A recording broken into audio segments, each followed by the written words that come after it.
ఈ మంత్రాన్ని జపిస్తే మీ కలల రాకుమారుడిని భర్తగా పొందే ఛాన్స్.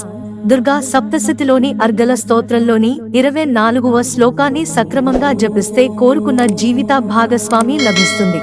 ఈ పరిహారం ప్రత్యేకంగా గ్రంథాలలో ప్రస్తావించబడింది. గ్రంథాలలో పేర్కొన్న మంత్రాలను 51,000 సార్లు జపించాలి. ఇది శ్రీకృష్ణుని వంటి సద్గుణ యోగ్యమైన భర్తను పొందడంలో సహాయపడుతుంది. బ్రహ్మ ముహూర్తంలో స్నానం చేసి పవిత్ర వస్త్రాలు ధరించి పని, క్రోధం, దురాశలు లేకుండా మంత్రోచ్చారణ చేయాలి.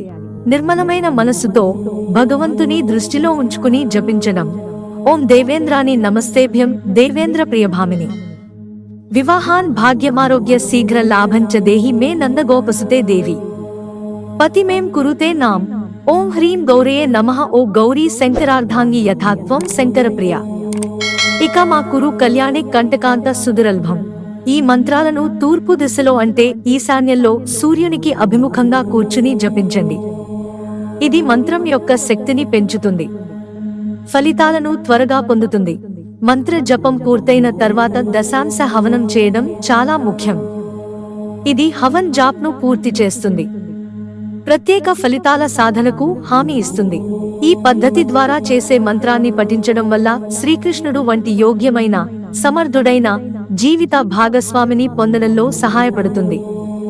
ఈ భక్తిని క్రమం తప్పకుండా చేయడం ద్వారా ఒకరి కోరికలు ఖచ్చితంగా నెరవేరుతాయి. మిత్రులారా, ఛానల్ సబ్స్క్రైబ్ చేసుకోవడం మర్చిపోకండి. ధన్యవాదాలు.